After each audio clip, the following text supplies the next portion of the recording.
فاتحة. بسم الله الرحمن الرحيم.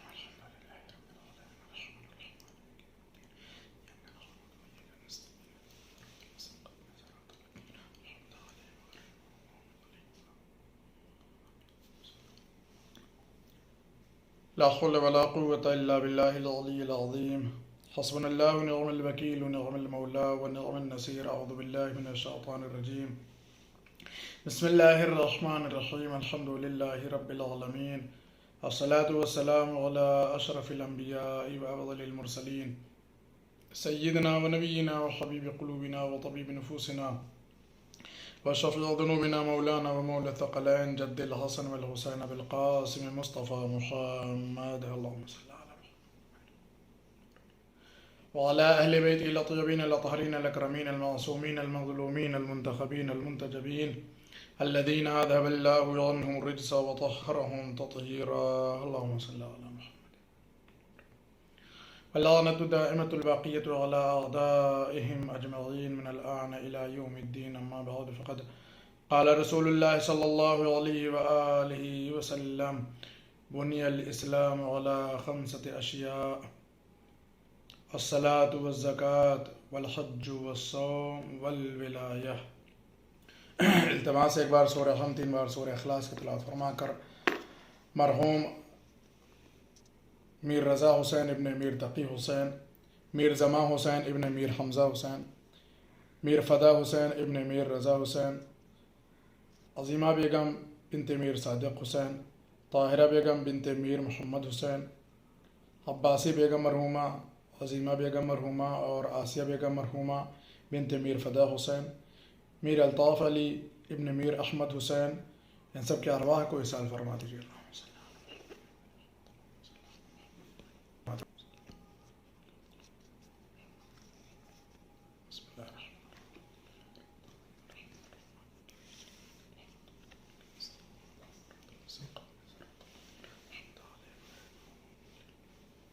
بسم اللہ الرحمن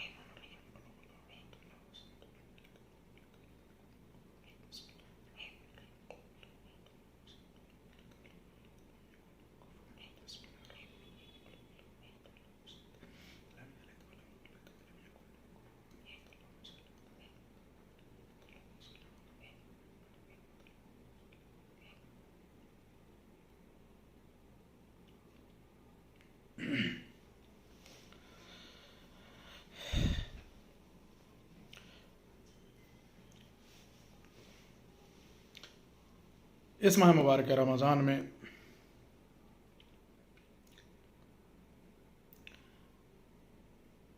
ایک ایسی عالمی وبا کی زد میں ہم سب ہیں کہ جس سے ظاہراً کوئی راہ نجات نظر نہیں آ رہی ہے.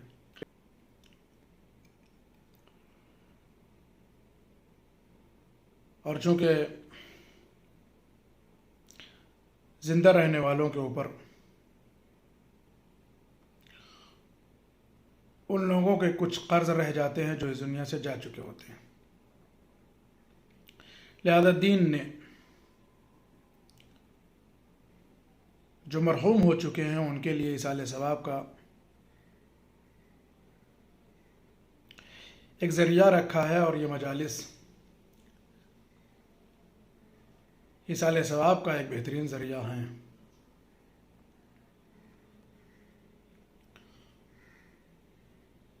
اب ظاہر سی بات ہے کہ اس مصیبت کے زمانے میں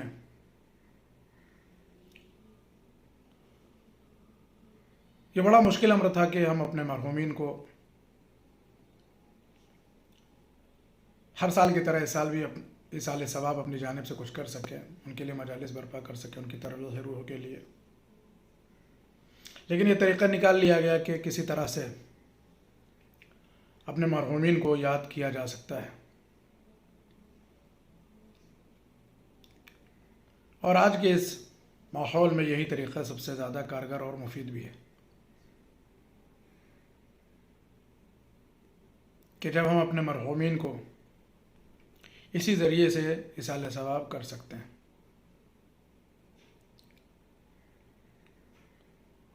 ماہ مبارکہ رمضان سے متعلق ہم آپ سے مسلسل گفتگو کر رہے ہیں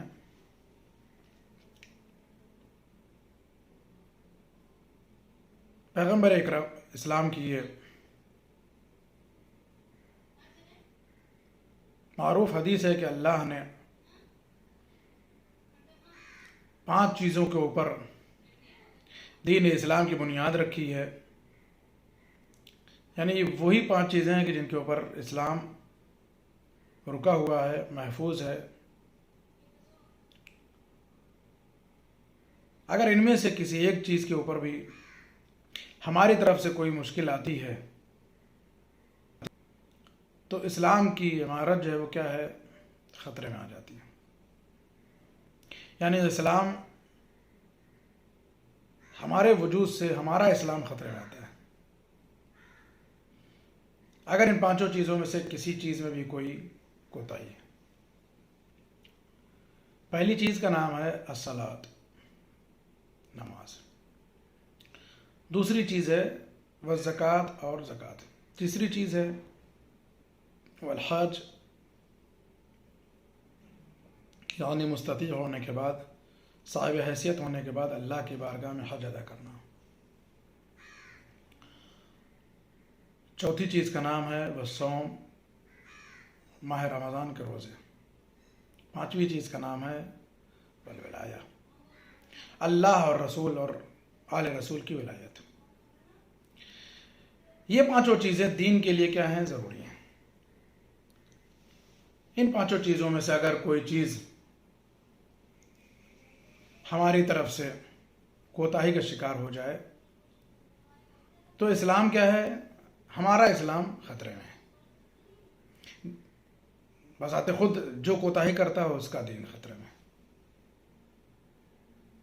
یاد رکھیں کسی ایک چیز میں کوتاہی کیا ہے، وہ قابل قبول نہیں ہے. نماز ہو تو وہ صحیح ہو، زکوٰۃ ہو تو وہ قاعدے سے ادا کی جائے، حج ہو تو وہ باقاعدہ طور پر انجام دیا جائے، اور روزے ہوں تو وہ باقاعدہ طور پر انجام دیا جائے، اور ولایت ہو تو اس میں بھی مستحکم رہنا ہے، کہیں بھی کوتاہی نہیں کرنی ہے.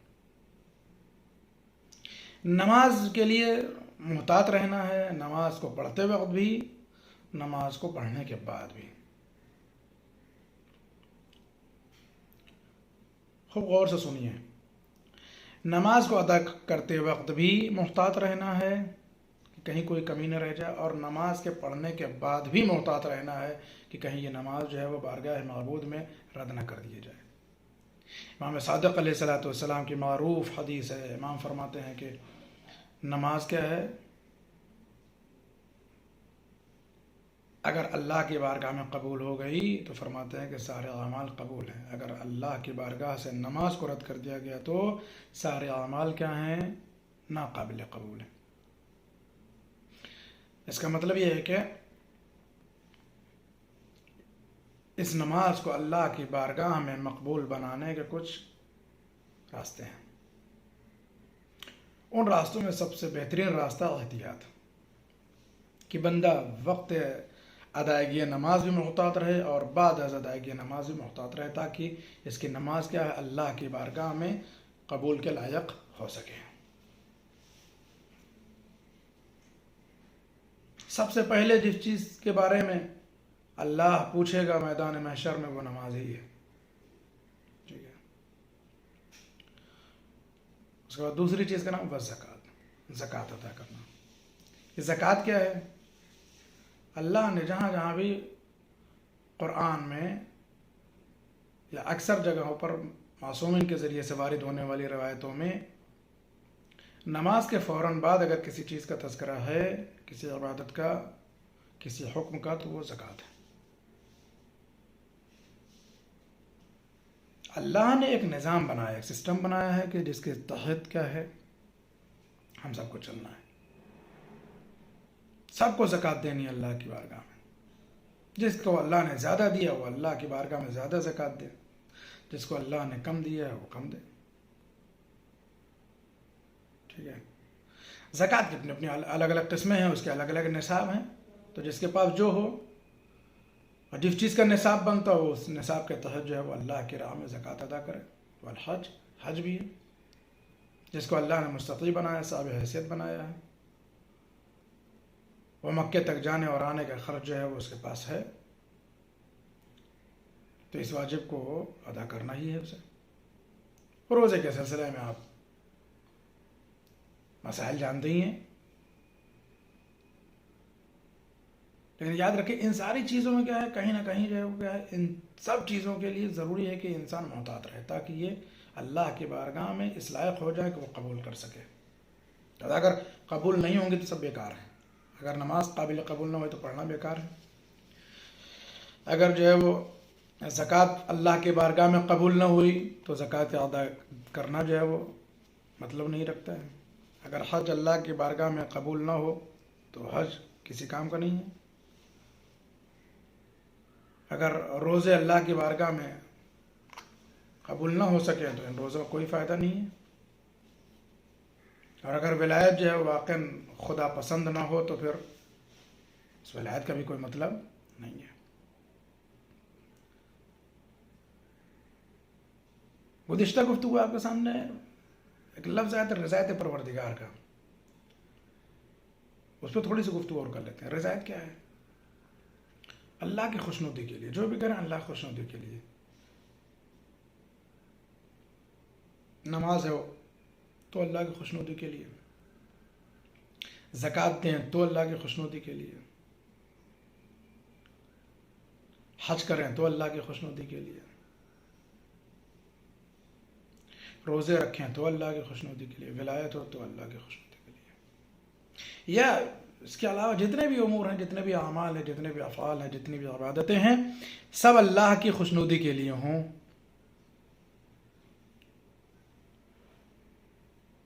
اللہ کی خوشنودی کے حصول کا ذریعہ کیا؟ کیسے حاصل ہو اللہ کی مرضی، کیسے حاصل ہو اللہ کی رضایت، کیسے ہم اللہ کو خوش کر سکتے ہیں۔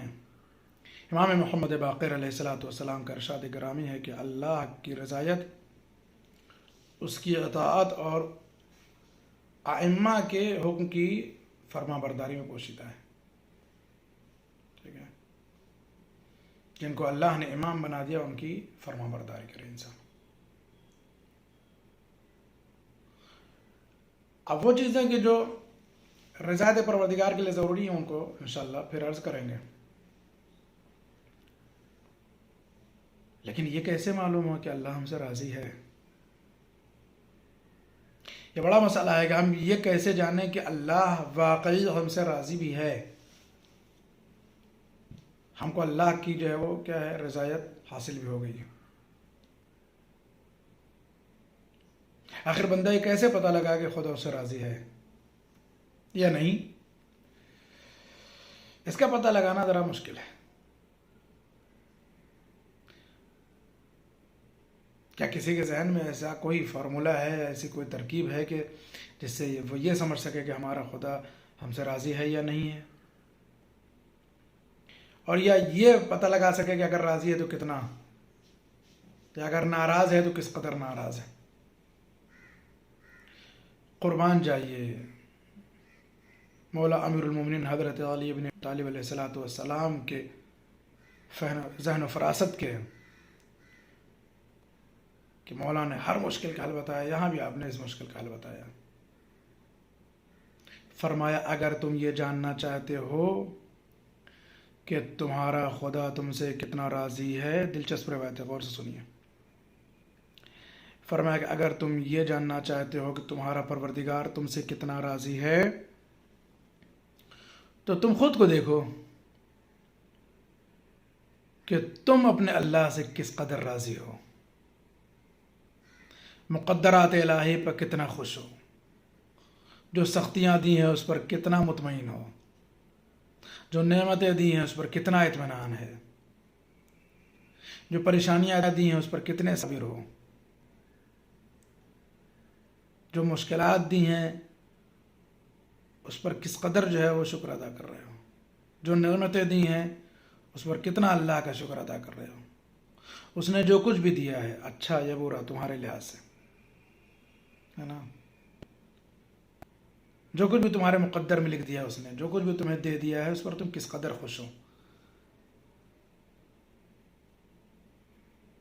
مولا اس کا کیا مطلب؟ فرمایا کہ یہ اس لیے کہ تاکہ تمہیں یہ احساس ہوگا کہ جتنا تم خوش ہو مقدرات الہی پر، اللہ کی دی ہوئی چیزوں پر جتنا تم خوش ہو، بس سمجھ لینا اللہ بھی تم سے اتنا ہی خوش ہے۔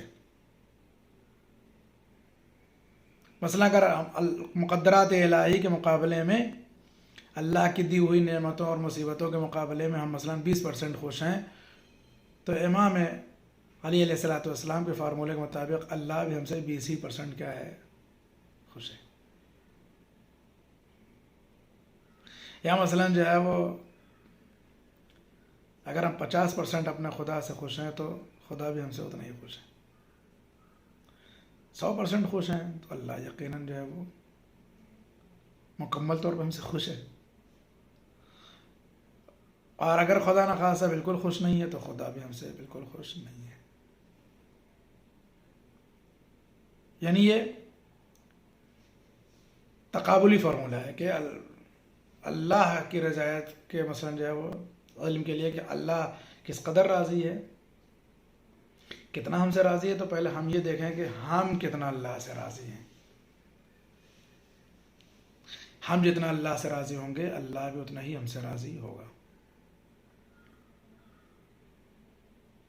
رضایت پروردگار کا اگر نمونہ دیکھنا ہے، مظہر دیکھنا ہے، تو کربلا والوں کو دیکھیے، جہاں یقیناً سب معصوم بھی نہیں ہیں، جہاں یقیناً سب اس منزل پر بھی نہیں ہے کہ جس منزل پر ائمہ ہیں یا جس منزل پر اہل بیت رسول تھے۔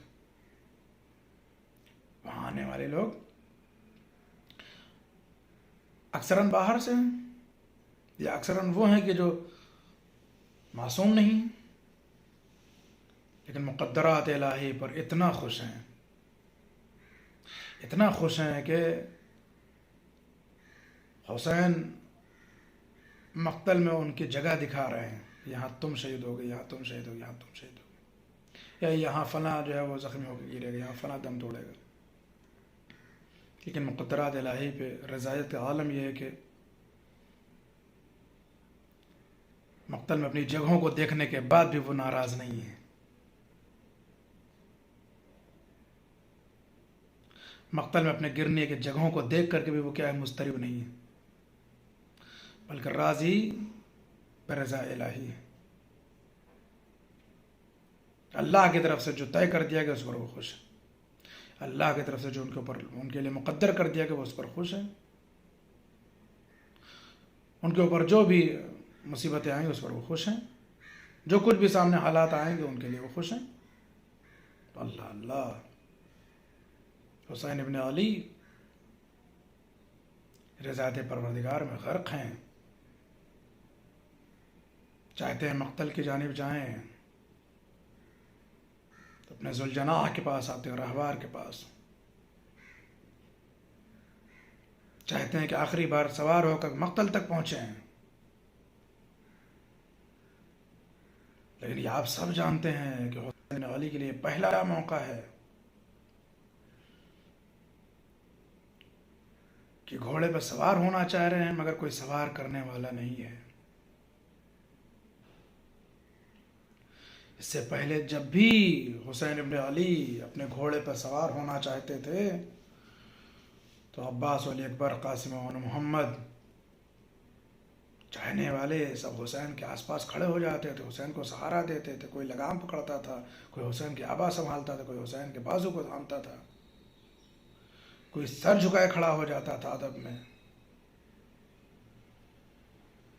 کہ حسین گھوڑے پر سوار ہو لیں۔ کیا شان و کیا جلال تھا حسین ابن علی کا، کیا مرتبہ تھا حسین ابن علی کا۔ لیکن یہ پہلا موقع ہے کہ جب حسین اپنے سفر آخر کے لیے جا رہے ہیں تو رہوار کے پاس آ کے کھڑے ہوتے ہیں، وہ منظر یاد آ جاتے ہیں حسین کی نگاہ میں کہ جب ہم گھوڑے پر سوار ہوتے تھے تو عباس علی اکبر، قاسم و محمد اور دوسرے بھائی اور دوسرے بھتیجے سب آ کے کھڑے ہو جاتے تھے حسین کو سوار کرانے کے لیے، احترام کے لیے بھی کھڑے ہو جاتے تھے۔ لیکن اب کوئی نہیں ہے۔ راوی کہتا ہے کہ حسین نے دائنی جانب دیکھا، بائیں جانب دیکھا، کوئی نظر نہ آیا، مقتل کی طرف رخ کر کے آواز دیتے ہیں، اے میرے شیرو، اے میرے ناصرو، اے میرے چاہنے والوں کہاں ہو؟ حسین سوار ہونا چاہ رہا ہے، میرے چاہنے والوں، اے میرے شیرو کہاں ہو؟ کیا حسین کو سوار نہ کراؤ گے؟ ایک مرتبہ حسین نے آواز دی، ارے اے میرے شیرو تمہیں کیا ہو گیا ہے؟ تم کیسی نیند میں سو گئے ہو؟ حسین ابن علی آواز دے رہا تو ہماری آواز پہ جواب نہیں دے رہے ہو۔ ارے مقتل کا فقرہ یہ راوی یہ کہتا ہے کہ حسین کا یہ کہنا تھا تو ہماری آواز پہ جواب نہیں دے رہے ہو۔ کٹی ہوئی گردنوں سے آوازیں آنے لگی، لبیک لبیک یا ابن رسول اللہ، اے فرزند رسول خدا، ہم آپ کی حمایت اور اطاعت کے لیے حاضر ہیں، لیکن اے مولا ہمیں موت نے مجبور کر دیا ہے، ہم آپ کی اطاعت کے لیے ہمیشہ تیار ہیں، لیکن اے میرے مولا، ارے آپ دیکھ رہے ہیں ہمارے سر وطن میں جدائی ہو چکی ہے، اللہ اللہ غریب زہرا رہوار پہ سوار ہونا چاہتے ہیں، آنکھوں سے اشک جاری ہیں، ملاقات الہی کا موقع نزدیک سے نزدیک تر ہو رہا ہے۔ اسی اثنا میں ارے زینب نے اس منظر کو خیمے سے دیکھ لیا، بھائی تڑپ رہا ہے، کوئی سوار کرنے والا نہیں ہے، بس ایک مرتبہ خیمے کا پردہ اٹھا کے آگے بڑھی، اے بھیا ارے دل تنگ نہ کیجئے، ارے یہ بہن آپ کو سوار کرائے گی، لیجئے۔ زینب نے حسین کو سوار کر دیا، حسین مقتل میں آئے، خدا کی راہ میں اپنا سر پیش کیا، فضا میں آواز گونجی، الا قتل الحسین بکربلا، الا ذبح الحسین بکربلا، انا للہ وإنا إليه راجعون، رضا بقضائه وتسليما لأمره، وسيعلم الذين ظلموا أي منقلب ينقلبون. الہی بحق الزہرا و ابیہا و بعلیہا و بنیہا و سر المستودع فیہا، پروردگارہ تجھے واسطہ محمد اور آل مستودع ہماری سعادت قبول فرما، جہاں جہاں بشان حیدر کرار ان کی جان و مال و اولاد و آبرو کی محافظت فرما، ارے اللہ تجھے واسطہ محمد اور آل محمد کا اتباعات عالیات روضات مقدسات کو محفوظ فرما، علماء اعلام مراجع کرام کی محافظت فرما، ارے اللہ تجھے واسطہ محمد اور آل محمد کا ماہ مبارک رمضان ہماری عبادت و تلاوت و ہماری ریاضت اور سارے اعمال خیر کو شرف قبولیت عنایت فرما، میرے اللہ تجھے واسطہ محمد اور آل محمد کا جو مریض ان کو شفاء کاملہ اور عنایت فرما، جو مرحوم ہو گئے ان کی مغفرت فرما، میرے اللہ تجھے واسطہ محمد اور آل محمد کا جن مرحومین کے لیے یہ مجلس برپا کی گئی ہے اس مجلس کا ثواب ان کی ارواح کو ایصال فرما، ان مرحومین کو جوار معصومین علیہ السلام میں جگہ کرامت فرما، میرے اللہ تجھے واسطہ محمد اور آل محمد کا ہمارے زمانے کے امام ہمارے صاحب ولی نعمت ہمارے مولا اور آقا کے ظہور میں تعدیل فرما، ہم سب کو ان کے مخلص آبان و انصار میں شمار فرما، ربنا تقبل منا انک انت السمیع العلیم وتب علینا انک انت التواب الرحیم۔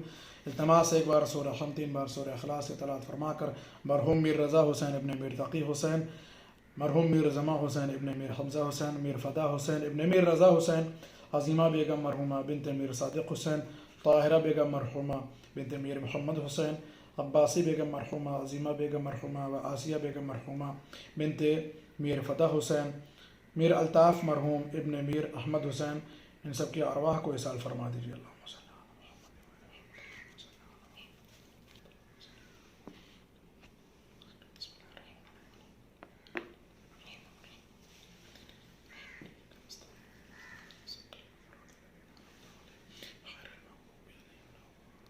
بسم اللہ الرحمن الرحیم، لم یلد ولم یولد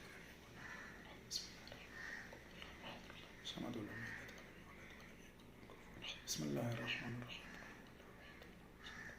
لم یلد ولم یولد